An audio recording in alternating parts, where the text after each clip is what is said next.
tá vendo muito bem, cara. Tem judeu aí, você pode ficar de boa. Se você manter o seu discurso mais raso, você não vai ter problema com ninguém. Mas a partir do momento que você fala e começa a afetar um sistema que já está estabelecido, aí você vai ter problema. É o que acontece conosco nos dias de hoje, né?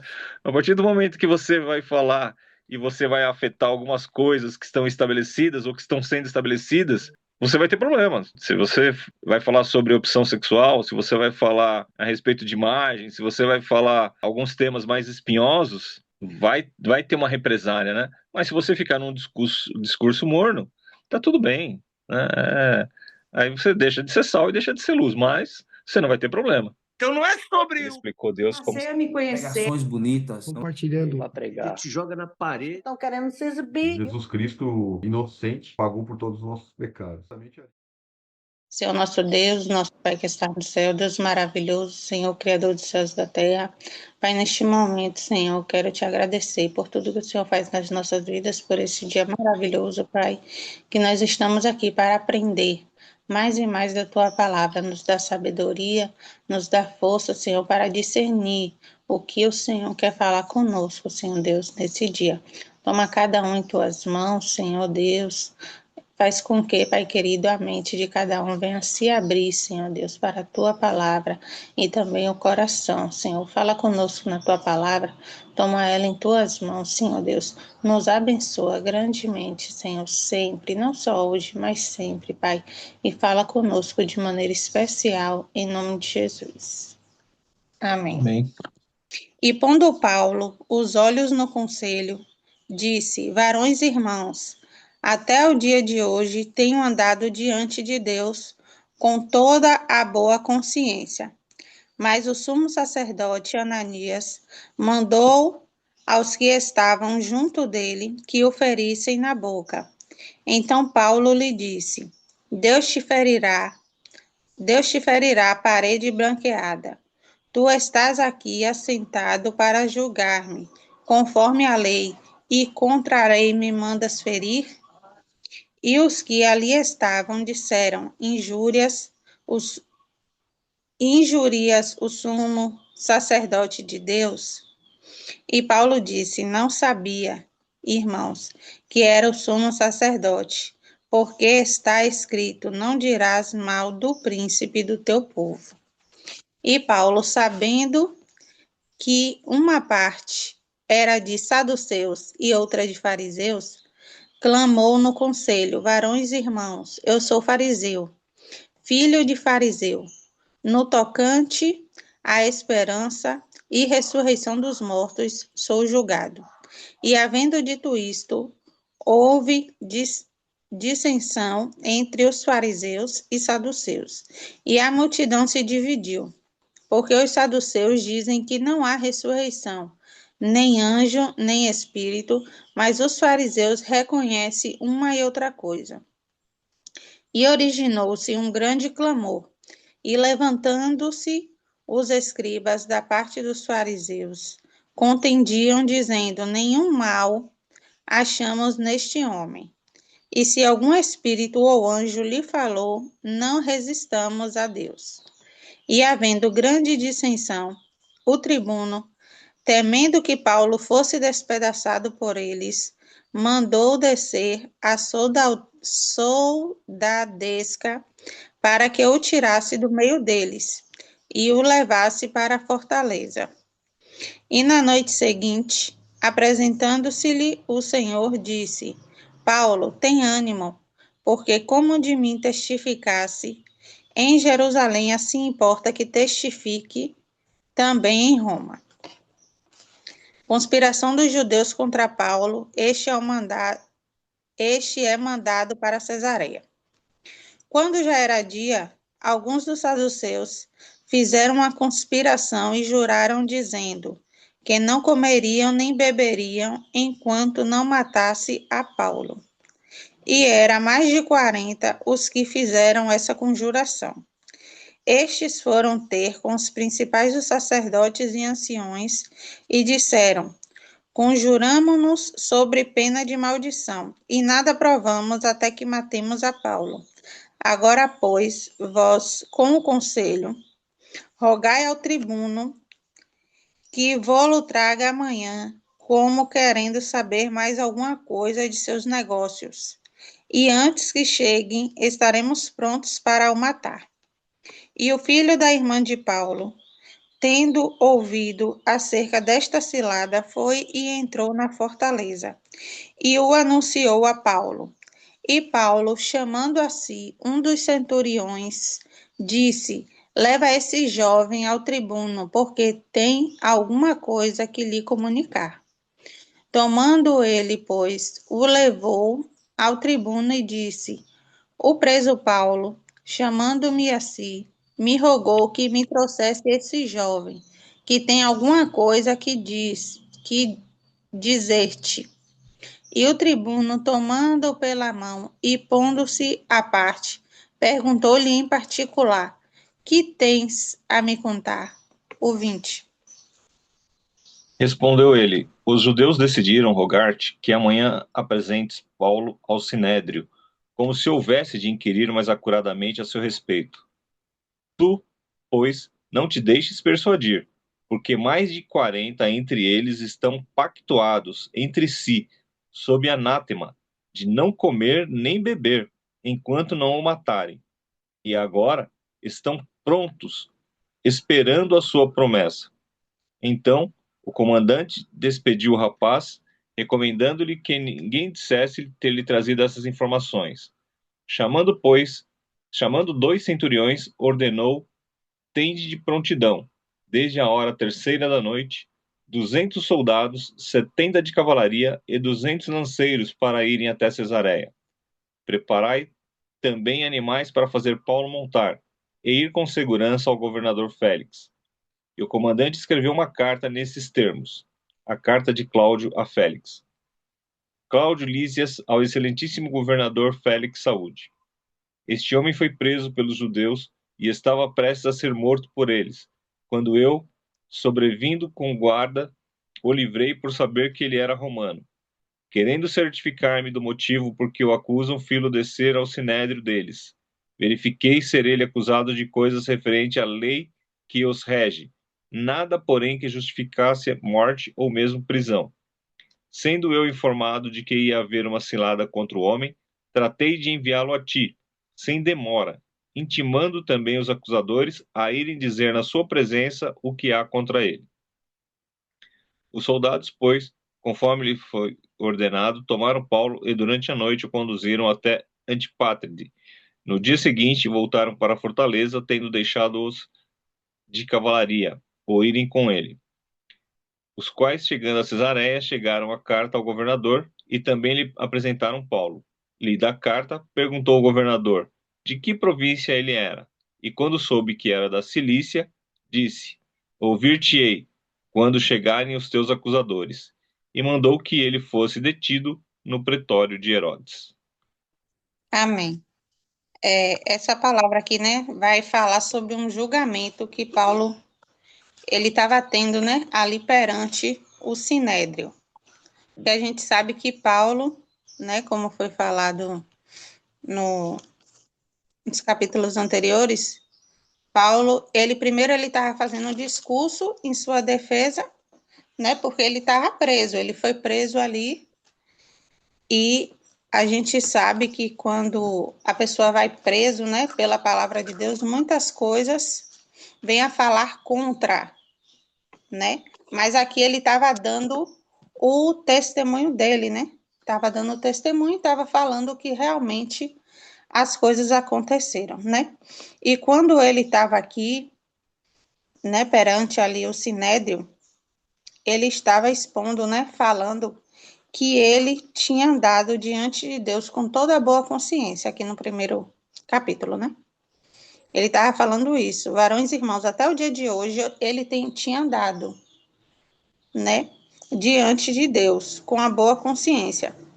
E ele estava diante de um sacerdote, só que ele não sabia. E o sacerdote fez o quê? Mandou ferir a boca dele, porque ele estava falando sobre o que realmente a verdade, né? O que ele estava vivendo. E estava, querendo ou não, né? Ontem eu estava ouvindo até seu Jurandir falando, e quando a gente vê essas mensagens, a gente percebe que ele estava ali pregando a palavra de Deus.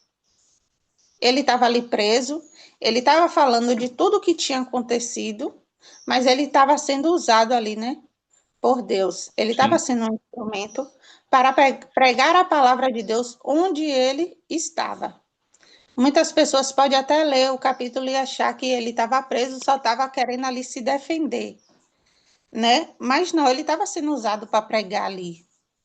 Porque a gente vê aqui, né, no contexto, que pessoas, né, de alto escalão, comandante, estava defendendo ele. Estava defendendo Paulo. Era porque gostava dele? Era porque ele era bonitinho?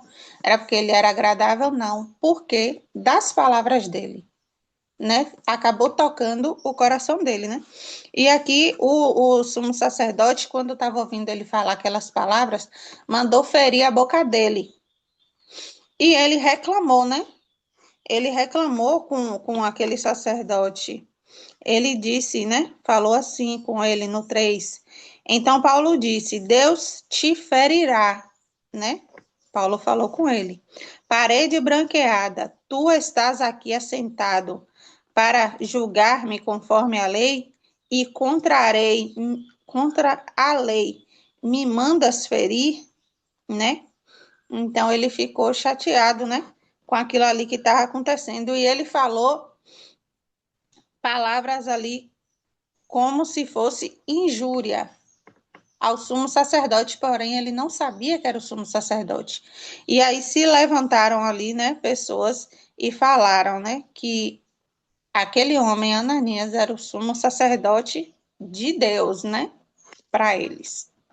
E aí Paulo, no mesmo momento, Paulo disse: eu não sabia, né, irmãos? Eu não sabia que ele era o sumo sacerdote. Ele, tipo assim, pediu uma desculpa, né? Ali para o sumo sacerdote, no capítulo 5, né? Que ele está falando porque está escrito, né? Ele disse na palavra: não dirás mal do príncipe do teu povo, porque Ananias era um príncipe do povo ali. Então ele tipo pediu a desculpa, né, ao sumo sacerdote pelo que ele tinha falo, né? E aqui adiante Paulo, ele vai ter uma estratégia, né? Uma estratégia à defesa dele, porque havia, né, dois povos ali, os saduceus e os fariseus. Os fariseus eram os que acreditavam na ressurreição. E os saduceus, eles não acreditavam, né? Não acreditavam em anjos, não acreditavam em espírito. E os saduceus e os fariseus, sim. E aí Paulo, ele usa uma estratégia, né? Qual é a estratégia? Do que ele era, né? Do que ele foi. Ele disse: eu sou fariseu. E às vezes a gente fica até assim, né? Que ontem até a Ruth perguntou como é que Paulo era romano e era judeu. E agora ele também era saduceu? Ou ele era, desculpa, ele também era fariseu, né? Então acaba coisando assim um pouco a mente da gente do que era ele, né? Aí eu também fui pesquisar, já sabia um pouco, porém a gente tem que pesquisar para não chegar aqui, né? E dar palavras soltas, né? Então, ele era fariseu por quê? Porque ele estudou, né? Ele foi mandado, foi enviado para Jerusalém para estudar, né? Sobre isso, e ele se tornou fariseu através da sua educação religiosa, da formação, e ele foi ensinado por quem? Por Gamaliel, um dos mestres mais respeitados daquela época. Então, só nisso aí ele já tinha essa vantagem, né? E aí eu coloquei também aqui, né, que ele era judeu, só para ficar claro, né? Que ontem já foi falo, mas só para ficar claro. Ele era judeu porque o pai dele, né, os pais, era da tribo de Benjamim. Então ele se tornou judeu. A cidade Cilícia, né, se eu não me engano, fazia parte de Roma também. Não era Roma, mas fazia um pouco da parte, como tipo assim, né? Aqui onde eu moro, Valença. Aí tem Cajaíba, que são povoados, né? Mais distantes, né? Tem Cajaíba, tem Bonfim. Não é dentro de Valença, porém é liderado por Valença. Então, querendo ou não, faz parte de Valença. Então, essa cidade era dessa maneira. Então, acabou também ele sendo romano. Mas ele também se tornou, né? Adquiriu essa cidadania por conta de seu pai. Porque naquela época, né? Como eles eram comerciantes, eles tinham dinheiro, né? Tinha bastante dinheiro, os pais de Paulo. Então, ele adquiriu, né? Ele comprou este título.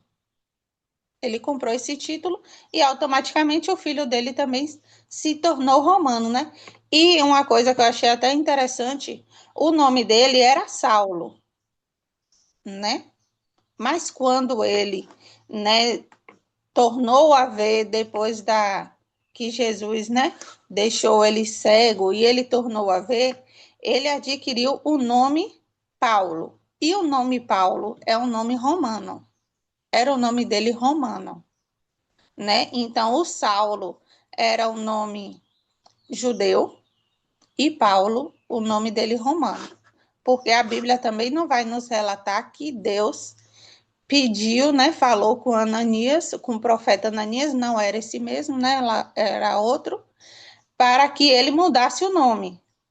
Teve muitos que Deus trocou o nome, mas o de Paulo, ele mudou o nome porque era o nome romano, né? E era o nome também que ia favorecer, né? Como várias coisas favoreceu a Paulo.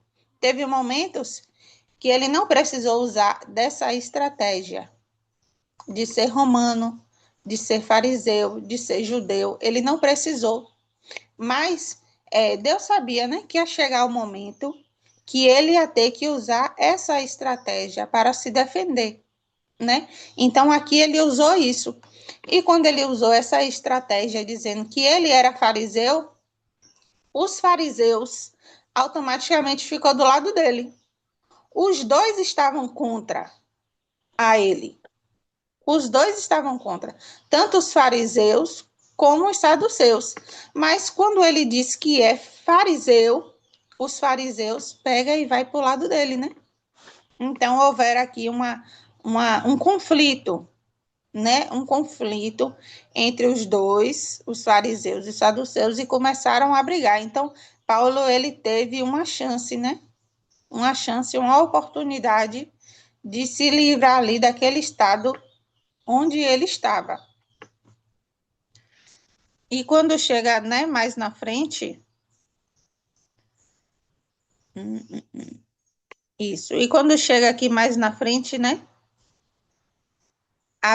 no 10, havendo grande dissensão, tribuno, esse tribuno aqui era Cláudio Lísia, né, irmãos, que fala aqui mais abaixo, que ele que enviou a carta a Félix, né, viu que Paulo poderia ser morto ali, naquele lugar. Então, né, colocou Paulo na fortaleza para que ninguém pudesse fazer mal a Paulo. Por que isso, né? Ele era um comandante, ele era o tribuno, né, como diz aqui, era uma pessoa de alto escalão. Será que ele também não queria, né, matar Paulo? Muitas vezes sim. Mas eu creio assim, né, pelo que a gente vê aqui, que ele foi tocado também, né, como eu já falei, pelas palavras, né, de Paulo. E aqui mais à frente, né, já no verso 12, diz que os judeus, alguns dos judeus, acredito eu que também, né, os saduceus, né, eles fizeram ali uma conjuração, que eles não iam nem beber e nem comer enquanto não matasse Paulo. Então, eles armaram ali uma cilada para matar a Paulo, né, de qualquer jeito. Eles queriam matar ele de qualquer jeito pelo que ele estava falando ali, né? Pelo que ele estava fazendo também as pessoas acreditarem. Porque se as pessoas não estivessem acreditando ali, por que que ele ia matar, né? Aquele homem. Ele estava dando fruto ali, onde ele era colocado, ele estava dando frutos. Se fosse na prisão, se fosse, né, apanhando ali, se fosse falando, ele estava ali no sinédrio. Ele estava entre, né, muitas pessoas de poder ali naquele lugar. E tinha muitos que não se agradavam. Então, juntaram, né, aproximadamente ali 40 e juraram que não ia comer nem beber antes que Paulo fosse morto. Então, eles criaram ali uma cilada, né, falando assim, ó, no 15. Agora, pois, vós, com conselho, rogai ao tribuno que vô-lo traga amanhã, como querendo saber mais alguma coisa, né? De seus negócios, e antes que cheguem, estaremos prontos para o matar. Então, eles criaram aqui essa cilada para matar ele, para matar a Paulo. Só que o filho da irmã de Paulo, no caso o sobrinho, né? Aqui aparece um pedacinho da família de Paulo, né? Que não nos relata bem profundo, mas era o sobrinho de Paulo. Não sei também que eles sabiam, né? Mas eu sei que aqui a Bíblia fala que ele ouviu, né? E ele vai até a Paulo, até a fortaleza, anunciar o que ele tinha ouvido. Então, aqui Paulo estava preso, mas ele poderia receber, né, visitas. Então, o sobrinho dele foi até ele e informou tudo aquilo. E aí, ó, que ousadia, né? Quando chega nesse capítulo, a ousadia de Paulo, né? Do jeito que ele era, o que ele falava, impactava as pessoas. Porque não é uma pessoa de qualquer jeito ia chamar um centurião, ia fazer um pedido desse, que o centurião levasse o jovem ao tribuno. Não era qualquer pessoa, né, irmãos? Que poderia falar isso.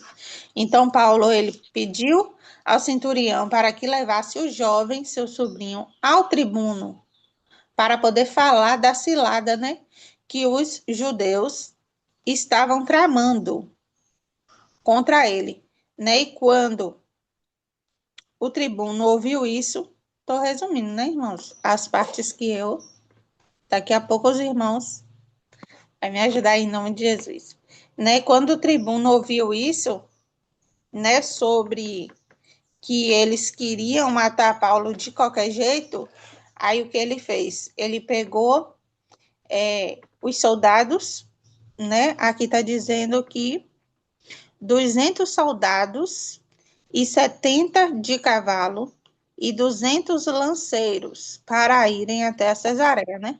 Então, aqui deu 270 homens, né? 200, se os irmãos ver que está errado, os irmãos me falam, viu? 270 homens para defender a Paulo, né? Para um. Então, aqui a gente vê a mão de Deus, né? Sobre a vida dele, por tudo que ele estava passando, por tudo que ele estava fazendo, né? Deus estava cuidando dele. Deus estava cuidando ali. Deus não estava deixando, né, que ninguém fizesse mal a ele. Ele apanhava, sim, ele passava por muitas coisas, mas aqui eles nem queriam bater, eles queriam matar de imediato. E lá na frente ele vai morrer? Vai morrer ainda decapitado, né? Coitado. Mas ainda não era chegada a hora dele. Não era chegada a hora. A hora dele ia chegar lá na frente. Ele ainda tinha que chegar a Roma, né? Porque aqui estava aproximadamente a terceira viagem dele. A terceira viagem. E ele buscava chegar a Roma, né? Ele queria chegar a Roma, porque era lá que ele tinha que fazer. Aqui foi em Jerusalém, né? E nesse momento havia uma tensão, né, entre os políticos, entre a política, os políticos e os religiosos. Ó, o que me chama a atenção aqui, né, enquanto a Tamires ela vai trabalhar ali, fazer o atendimento dela, é quando Deus tem um plano na vida de usar aquela pessoa, as coisas acontecem sem que, às vezes, nós mesmos saibamos, né? Enquanto Paulo estava preso e a Deus permitiu que o sobrinho dele ouvisse aquela conversa, provavelmente ele estava trabalhando ali na rua e provavelmente eles passaram falando em voz alta o que pretendiam fazer, ele deve talvez ter ouvido, né? Ou o rapaz ter a atitude de falar com a mãe e ter essa orientação de ir conversar e delatar essa conspiração que havia contra o próprio Paulo. A importância de ser um cidadão romano, né? Porque todo esse cuidado, porque a cidadania romana era muito importante. Imagina, Roma dominava todo mundo. Se em todo lugar alguém se levantasse contra um romano para poder feri-lo, né, o império estava em risco, né? Então, qualquer coisa que fizessem contra um cidadão romano, Roma ia pesado para que a pessoa não se sentisse motivada para fazê-lo, né? É mais ou menos como o exército, né? Que fala assim, pô, um homem ficou preso lá e mandaram 4 outros soldados resgatá-lo, 7 soldados resgatá-lo, mandaram um regimento resgatar um. Mas a vida daquele que ficou preso lá vale mais do que a dos outros? Fala, não, mas acontece que é uma motivação para todos os outros, né? Saber que não serão abandonados caso aconteça alguma coisa, né? Então, chama muita atenção esse cuidado de Deus, né? Com respeito a Paulo mesmo aí, e esse plano de levá-lo para Roma e como as coisas aconteceram, mesmo que Paulo mesmo não soubesse que havia esse cuidado de Deus nos bastidores aí para que ele pudesse pregar em Roma, né? Porque ele mesmo só soube depois do plano de Deus, né? Então ele sabia que ele ia chegar em Jerusalém e ia ser provado, que ele ia passar por dificuldade, que ele ia ter luta, mas que ele ia para Roma ele ainda não sabia, né? Mas bem bacana, muito legal. Pode continuar aí, Tamiris. Só vou concluir aqui, né? Só faltam uns capítulos. Que isso, né? Que ele enviou uma carta para Félix dizendo que, contando tudo, né? Entre partes, o que estava acontecendo e que ele estava a ponto de ser morto, né? Então ele livrou, né? E livrou Paulo ali de ser morto e também estava informando, né? De que ele era romano, porque romano tinha, né, um privilégio. Como nós sabemos, né? Os romanos, eles tinham esse privilégio, não podia ser açoitado no meio da rua e tudo e tal. Eles tinham que ser levados, agora assim, de mente, né? Não sei onde é que eles tinham ter que ser levados, né? Mas eles tinham que ser levados ao... Como é que fala? Aos maiorais ali, né? Deixa eu ver. Ao governador, né? Tô vendo aqui. Eles tinham que ser levados aos maiorais ali para ser julgado, né? Ele não poderia ser julgado por qualquer pessoa, como os outros, porque ele tinha essa cidadania, né? E quando ele chegou aqui, né? Aí ele fala também que não achou nenhum crime, né? Nele, né? Não via crime para que ele fosse digno de morte ou de prisão, né? E no 30 diz, e sendo-me notificado que os judeus haviam de armar cilada a este homem, logo te enviei, mandando também aos acusadores que perante ti te digam o que tiveram contra ele, né? Passa bem. Aí aqui ele estava contando tudo, e aí ele foi, né? Levado, trouxeram de noite a Antipatride, né? Foi levado a outra cidade. E quando chega aqui, né, no finalzinho, para concluir, o governador já sabia de onde ele era, né? Porque já tinha lido a carta. Mas mesmo assim perguntou de onde ele era, né? Sabendo que ele era da Cilícia. E Paulo ali sempre com aquela humildade dele, né? Ele respondeu. E eu gosto muito, sabe, irmãos, de das passagens de Paulo, porque a gente vê que ele não era uma pessoa, né, nascida de berço. Ele foi uma pessoa que foi tirado de um algo, né? Uma pessoa que ele era antes, que ele perseguia as pessoas, que ele matava as pessoas, não com suas próprias mãos, mas ele era o mandante, né? Daqueles crimes, daquelas prisões que acontecia ali. Então, eu acho, assim, bastante gratificante a gente aprender dele, a gente querer, assim, sabe, ser como ele, porque após de tudo que ele fez, ele passou, né? Por tudo até chegar à sua morte. Ele foi fiel, né, a Deus, sempre. Ele não deixou que nada o abatesse. Então, isso é muito bom, é um testemunho maravilhoso para as nossas vidas, para que a gente também venha conseguir ser como ele, pregar a palavra do Senhor sem medo, onde a gente estiver, porque aqui, em qualquer lugar, ele estava pregando. Estava na prisão, estava pregando. Estava solto, ele estava pregando. De qualquer jeito, ele estava pregando. Então, a gente também tem que ser assim. Né? O nosso testemunho é esse. É onde a gente chegar, é na nossa casa, no nosso lar, é na rua, é na porta, todo lugar. A gente tem que pregar e transparecer a palavra do Senhor na nossa vida. A luz de Deus na nossa vida, porque hoje a gente olha para os quatro cantos e a gente não vê isso mais. É muito difícil. Você não sabe quem é quem.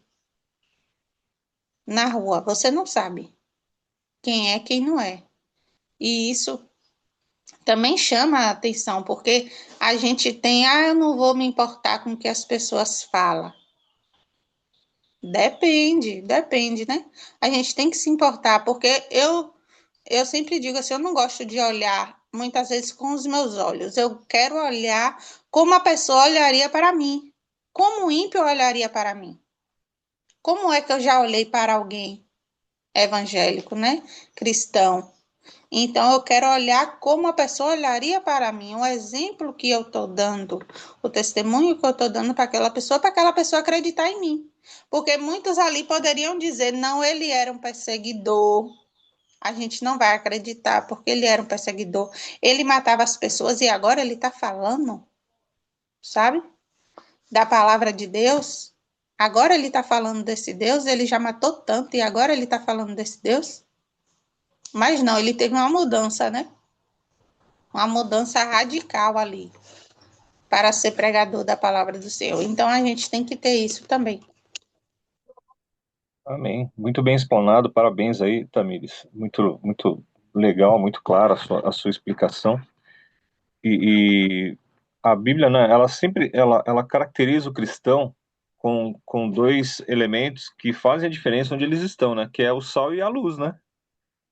Então, sem querer entrar no mérito de cada situação, de cada região, de cada emprego, de cada pessoa, mas cada um de nós, nós devemos nos imbuir, né, dessa responsabilidade e falar assim, escuta, como é que eu estou representando o evangelho, o todo? Né? Como é que eu estou representando essa minha fé? Como é que eu estou representando essa minha crença? Como é que eu estou representando a minha família? Como é que eu estou representando meus pais? Como é que eu estou representando a minha esposa? Como é que eu estou representando ali os meus filhos? Porque nós, todo lugar que nós vamos, nós estamos fazendo uma representação de algo ou de alguém, né? Como é que eu estou representando a mim mesmo? Então, quando a pessoa ela usa esse argumento, eu pago as minhas contas, ninguém tem nada a ver com a minha vida, isso e aquilo outro, é um argumento muito pobre, muito limitado e muito pequeno, embora possa ser uma verdade, né? Ninguém tem nada com a sua vida, você paga as suas contas, isso é uma verdade, mas não quer dizer que você não tenha, ou eu não tenha, ou que nós não tenhamos que tomar cuidado com o nosso testemunho, né? Que nós não tenhamos que tomar cuidado com a nossa conduta. Por quê? Porque a pessoa que faz o que quer, sem respeitar o desejo do outro, sem respeitar o espaço do outro, ela não é livre, ela é libertina, né? É diferente. Ou ela como diz uma outra pessoa, um outro nome, né, que me fugiu, ele é a pessoa, ela gosta da confusão ali, anárquico, né? Ele é um anarquista, ele não precisa ser um libertino, mas ele pode ser um anárquico, né? E na verdade, quando a gente vive em sociedade, quanto mais público é o lugar que você está, mais conservador você deve ser. Por quê? Porque você está se respeitando e respeitando o espaço do outro. Chama atenção quando você vai, por exemplo, num consultório médico, quando você vai numa praça, não numa praça de alimentação, mas quando você vai num lugar onde tem várias pessoas, que aquela pessoa está falando alto, que aquela pessoa está falando no telefone como se ela estivesse na sala da casa dela, em alguns assuntos que nem cabe no lugar onde ela está. Não é isso? Aquilo incomoda, né? Você fala, nossa, né? E aquela pessoa, se ela não fosse ela falando no telefone, se ela estivesse ouvindo outra pessoa, ela também se sentiria incomodada, né? Então, quando a gente está nos lugares, é um cuidado que às vezes falta. Pode não ser por uma maldade, mas é por uma falta de prudência, né? Então, sim, você é sal da terra, você é luz do mundo, você está representando alguma coisa, você está representando alguém e você não está sozinho. Então, sim, tem que tomar cuidado com a roupa que você usa, com o vocabulário que você usa, né? Por quê?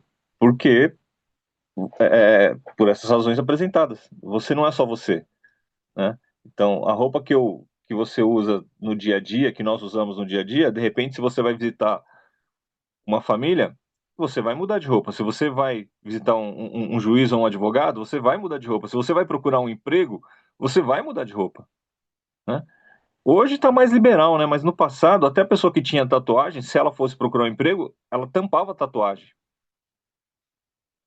né? Aí você fala, por quê? O cara é bandido só porque usa tatuagem? Não, porque às vezes não combina com o lugar onde ela está. Então, você vai ser contratado para representar uma empresa que você vai vender um produto e aquele piercing ou aquela tatuagem ou aquele cabelo às vezes não representa o lugar onde você está. Ah, tem que me aceitar do jeito que eu tô. Não, não tem não.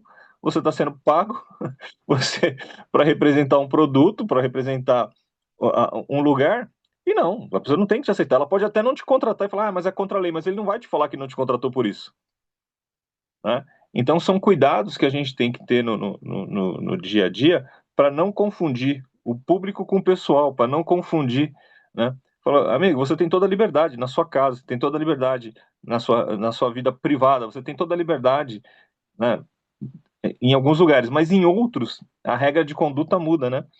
Então, quando você falou que o negócio tá misturado, está mesmo, é porque nós, cristãos, perdemos um pouco esse sentimento. Nós perdemos um pouco dessa visão de falar assim, não, eu tenho que ter uma diferença aqui para me evidenciar não só no meu comportamento, porque às vezes não dá tempo de você ter o comportamento, né? A pessoa bateu o olho, né, e vai identificar se você tem esse semblante mais sereno, se você não está falando palavrão aí, se você não está sendo vulgar, se você não está sendo agressivo. Essas coisas vão fazer com que a pessoa olhe assim, tem alguma coisa diferente em você. Escuta, você é religioso? Você pode até não dizer que você perguntar se você é evangélico, mas ele vai olhar para você é religioso? Não é só por conta do cabelão, não é só por conta da saia no pé, não é só por causa do terno, não é só porque é um calor de 40 graus e o cara tá usando terno, né? Não, não é isso. É porque você é educado, é porque você é comedido, é porque você paga as suas coisas em dia, né? Então, assim, o fato de você só cristão que tem que ter isso? Não. Mas se ele se identifica como cristão, ele deve ser assim, né? Então isso vem de encontro a isso que você está falando a respeito do testemunho e dessa mistura aí. Mas deixa o Fábio falar um pouco aí, que ele está muito compenetrado. Eu tô aqui ouvindo, uma benção aqui ouvindo vocês. É, tem vários detalhezinhos esse capítulo que é interessante, né? Eu tava vendo aqui alguns detalhes aqui que o sumo sacerdote mandou bater na boca de Paulo aqui, né, no início, né? E aí o Paulo comentou aqui, chamou ele de parede branqueada, né? Aí eu fui ver o que que era parede branqueada, né? E ele tava falando aqui que a parede branqueada, ela passa um cal por fora ali, né? Deixa tudo bonitinho e tal, mas por dentro tá tudo podre, né? Então, parede branqueada é uma palavra pesada ali no momento ali pra ele, né? Pô, como assim o cara chamou o sumo sacerdote de parede branqueada, né? Acho que foi Jesus que usou esse termo, se eu não me engano. Alguém usou esse termo em outro lugar, que ele chamava de sepulcro caiado, né? Então, por dentro tá só Tá só os restos mortais, mas por fora tá bonitinho, tá branco ali, né? Então é um paralelo, né? Ele só não foi tão pesado. O Sepulcro Caiado talvez fosse demais, mas a ideia é a mesma, né? E aí o rapaz ali, o sumo sacerdote, mandou bater na boca do. A gente vê aqui até me surpreende, porque a gente vê o tamanho do afastamento de Paulo, né, em relação a toda, digamos assim, a política, né? A política ali do templo ali, né? Porque Paulo já nem sabia mais quem era o sumo sacerdote, né? Então Paulo estava viajando nas missões dele, né? Tava, né, trabalhando ali na, na evangelização e tudo mais, né, levando a palavra em vários outros lugares, e de repente ele cai na frente de um homem que ele nem sabia quem era aquele homem, né, que era o principal ali dentro do templo, né? O sumo sacerdote ali, né? E aí Paulo depois ele vem indo atrás, né? Ó, não falarás mal de uma autoridade do teu povo. Então, assim, Paulo, né, novamente traz ali o conhecimento dele, né? Da lei e tudo mais, né? Fala, olha, e não só da lei, porque Paulo depois ainda coloca isso em outras cartas, né? Lá na frente, né? Porque assim, ó, isso aqui é para continuar, né? Respeitando né, a As autoridades. autoridade, né? É, Você é, vê, naquele texto do capítulo 20 ou 21, não me recordo bem, o 22 ali, quando ele chama os presbíteros para conversar com ele, que ele não podia voltar para Éfeso, ele faz uma citação que ele teria ficado 3 anos com eles, né? Então, ele ficava muitos anos sem voltar para aquela região, né? Porque para fundar uma igreja, para fazer liderança, para naquela região, então eu imagino, né, que ele poderia ter ficado ali até 5, 6 anos longe. Aí quando ele volta, tudo tá mudado, né?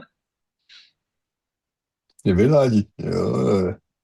Eram viagens longas mesmo, né? Ele ia e ficava um tempão.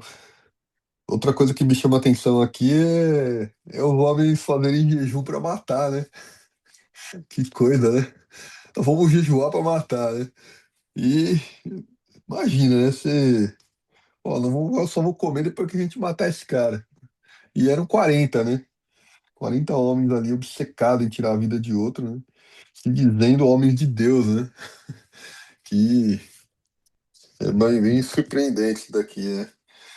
E outra passagem também é a questão do sobrinho, né? Interessante saber que o sobrinho, né? A irmã, né? Paulo tinha família, né? Então, apesar de Paulo não falar aqui se ele era viúvo, se ele era né, foi casado, se ele né? Mas mostra aqui que Paulo tinha família, né? Isso gostoso, né? Porque tinha em algum momento algum lugar onde ele poderia, né, estar repousando e ter pessoas ali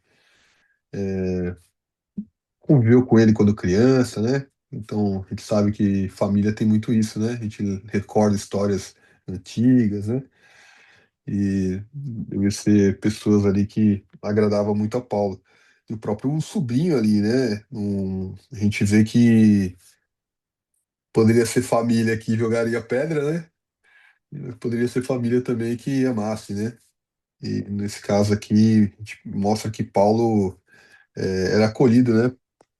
Não sei se pela totalidade, mas por parte da família dele, né? Outro ponto aqui, estava vendo que era Félix, né? Falou que Félix ele era o mesmo nível que Pilatos, só que alguns anos depois, né?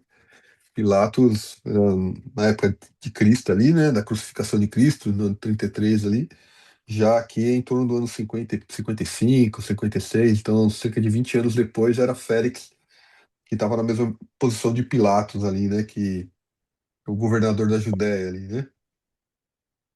E é esse questão do pretório aqui, né? O que que é esse pretório aí, né? Falando que era um palácio, né? Era um palácio que tinha sido feito para Herodes. Me parece aqui que já não existia uma pessoa, né? Que era um novo Herodes ou um novo, né? Parece que Herodes era um rei, né? Um rei vassalo, né? O título de Herodes, né? Não sei se nem era um título, mas era um rei vassalo que Não. ele governava a região sob a permissão do imperador romano, né? E provavelmente Herodes nessa era um época. nome, né? Era um sobrenome, na verdade, né? Eu não s- Herodes era um sobrenome. Tinha a família herodiana, né? E ele era muito chegado aos romanos, e para ele ser aceito, né? Ele casou até com uma mulher de família tradicional. Esse é o Herodes o Grande, né? O pai, né? E ele foi governando, ele governou uma grande área territorial, mas quando da morte dele, aqueles territórios foram sendo divididos entre os filhos dele ali, entre a família, e ele foi perdendo um pouco essa territorialidade e tal. E aí outros líderes foram chegando, né, e foram assumindo ali parte da região. Então talvez o governo não era tão grande quanto o de Herodes o Grande, né, a posse, né, onde ele dominava, não dominava sobre tanto, mas depois, se vocês puderem aí fazer um estudo a respeito da família de Herodes, foi um dos governantes mais terríveis que passou por ali, e que ele mandava matar os filhos assim a troco de nada. Tinha um ditado até que alguém falou do soldado romano, tem até uma citação de que era melhor ser filho de um porco do que ser filho de Herodes. Meu Deus. É, E aí parece que era um palácio, tinha ficado lá. Acho que já não tinha mais nenhum filho, talvez, governando, né? Era um palácio que estava sendo usado pelo governo, né? Então, na verdade, acho que Félix usava esse palácio na época, né? Pelo meu entendimento aqui. Mas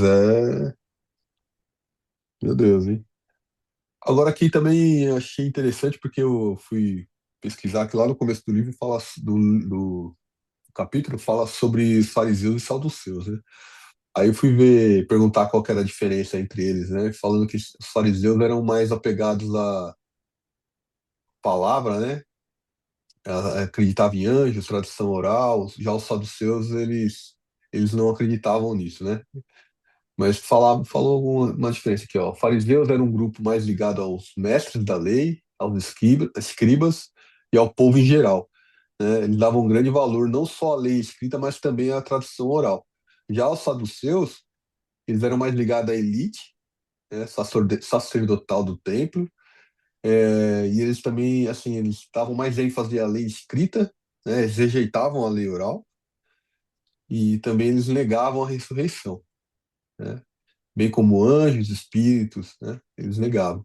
E aí uma questão, né? Se os fariseus acreditavam em ressurreição, por que que eles, né, negaram a ressurreição de Cristo, né?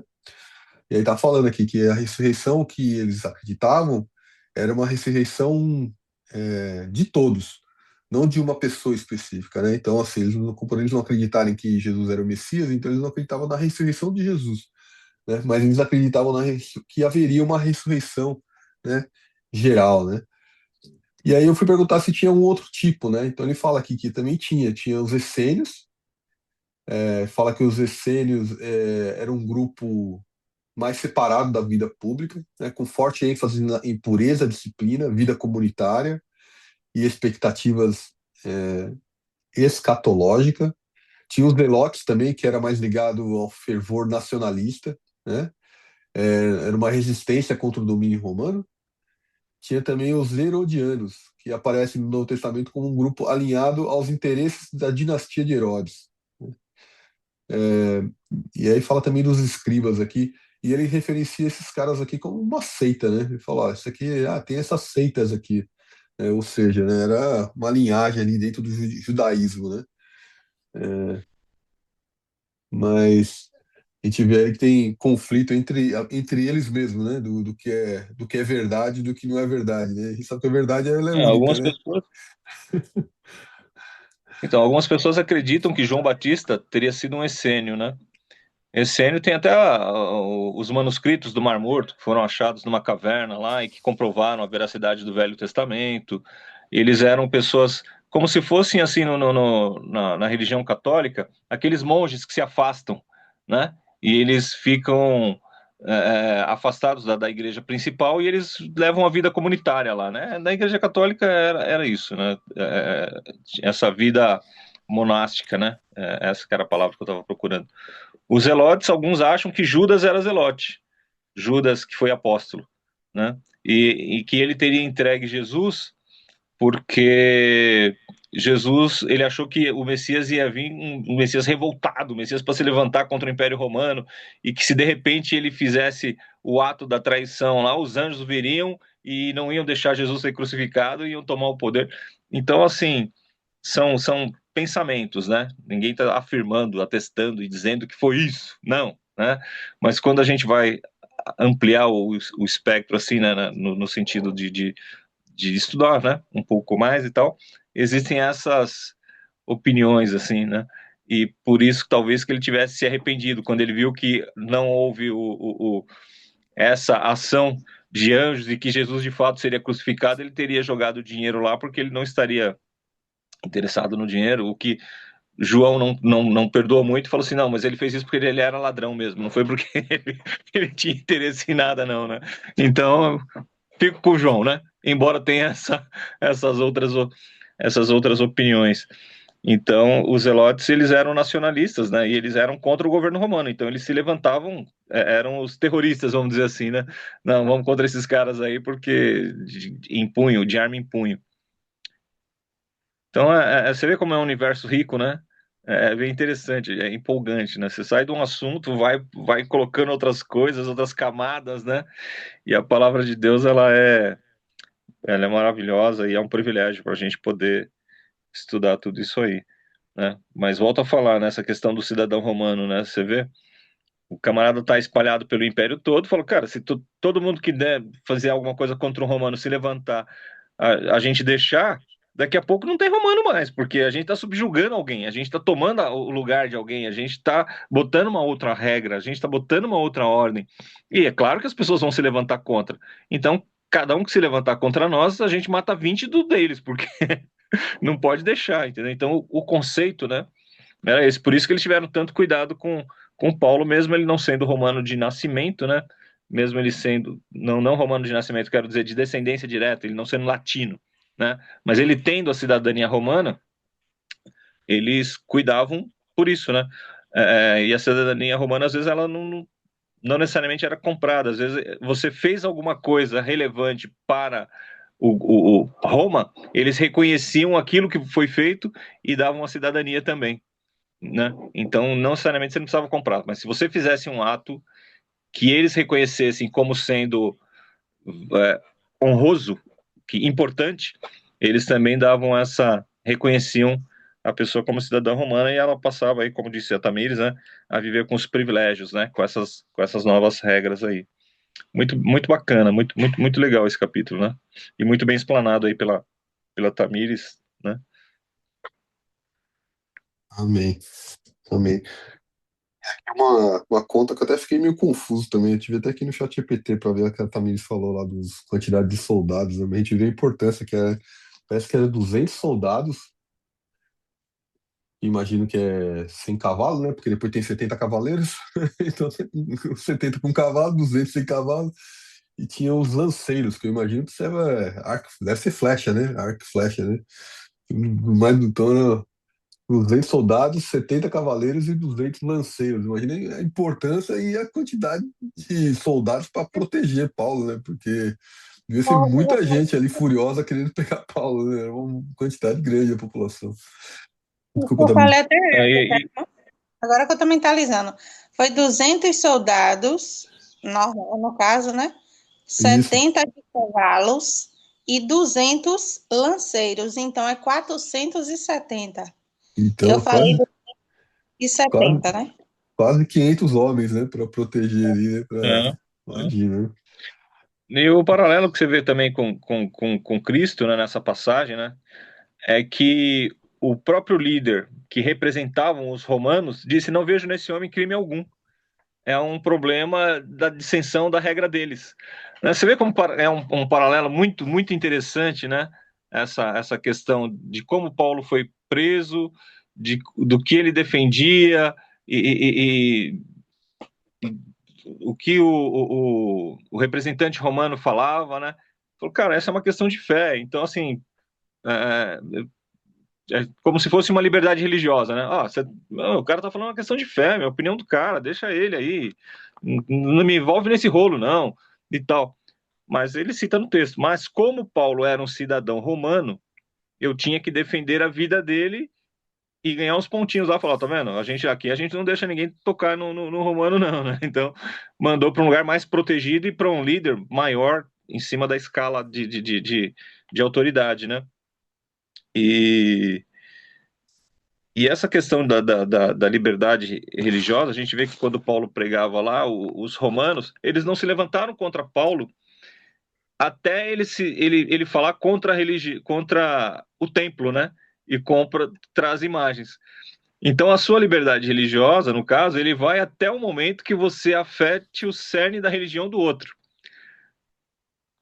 Né? Então, ele fala assim: ó, pô, você estava indo muito bem, cara. Tem judeu aí, você pode ficar de boa. Se você manter o seu discurso mais raso, você não vai ter problema com ninguém. Mas a partir do momento que você fala e começa a afetar um sistema que já está estabelecido, aí você vai ter problema. É o que acontece conosco nos dias de hoje, né? A partir do momento que você vai falar e você vai afetar algumas coisas que estão estabelecidas ou que estão sendo estabelecidas, você vai ter problemas, né? Se você vai falar sobre opção sexual, se você vai falar a respeito de imagem, se você vai falar alguns temas mais espinhosos, vai ter uma represália, né? Mas se você ficar num discurso morno, tá tudo bem, né? Aí você deixa de ser sal e deixa de ser luz, mas você não vai ter problema. O que que é? É religião, política e futebol, é isso? Diz que se você não quiser, é isso, se você não se discute, como diz o outro, né? Mas se você quiser pregar ao mundo, né? Se você quiser dar ao mundo a possibilidade de fazer a sua escolha, como é que você não fala? É no grupo da família, né? Dependendo do que você vai falar, você tem que dar uma tateada, né? Opa! É, né? É, Exatamente isso. discernimento e sabedoria. Senhor Deus Pai Todo-Poderoso, em nome do teu Filho amado Jesus o Cristo, que vive e reina para sempre, eu quero agradecer a Ti a oportunidade ímpar que tivemos aqui, Senhor amado, de estar ouvindo a Tua palavra. Que o Senhor possa abençoar a Tua serva, Senhor, abençoar o ministério dela, abençoar ali o seu noivado, que o Senhor possa abençoar o seu comércio, que o Senhor possa fluir sobre ela o Teu Santo Espírito, ó meu Deus, e visitá-la em todas as suas necessidades. Obrigado, Senhor amado, pela vida dos que estão participando aqui desse devocional e dos que estarão ouvindo esta palavra, Senhor amado, em algum momento mais tarde. Que o Senhor possa visitar, Senhor amado, o nosso irmão Mário, que está com aquele problema na instalação da casa dele, que o Senhor possa providenciar ali, Senhor, a pessoa para que ele possa ter esse problema solucionado e possa estar participando conosco aqui, porque é muito importante, Senhor amado, ouvir a palavra do teu filho, muito importante tê-lo aqui conosco, assim como todos os outros também. Que o Senhor possa tomar a vida, Senhor amado, de cada um de nós e abençoar-nos nesse dia, Senhor. Que nós possamos passarmos o dia relembrando do que foi comentado aqui e nos alegrando através da vida do teu servo Paulo, Senhor, e do grande legado que ele, usado por ti, deixou para nós aqui. Que de alguma forma, Senhor, nós possamos ser multiplicadores e que de alguma forma nós possamos crescer na tua graça, Senhor, e nos espelharmos aí um pouco na vida desse grande homem, Senhor amado, que tanto fez pela causa do Evangelho. Que o teu Filho Jesus, Senhor amado, esteja, Senhor, nos dirigindo aqui neste dia. Que o teu Espírito Santo, Senhor amado, esteja sobre as nossas vidas e que em tudo, Pai querido, nós possamos te dar graças. No nome do teu Filho Jesus Cristo, que vive e reina para sempre, eu oro e agradeço. Amém e amém, Senhor. Então não é sobre Ele explicou Deus como... Você me conhecer, Pregações bonitas. Compartilhando. Para a pregar. gente joga na parede. estão querendo se exibir. Jesus Cristo, inocente, pagou por todos os nossos pecados.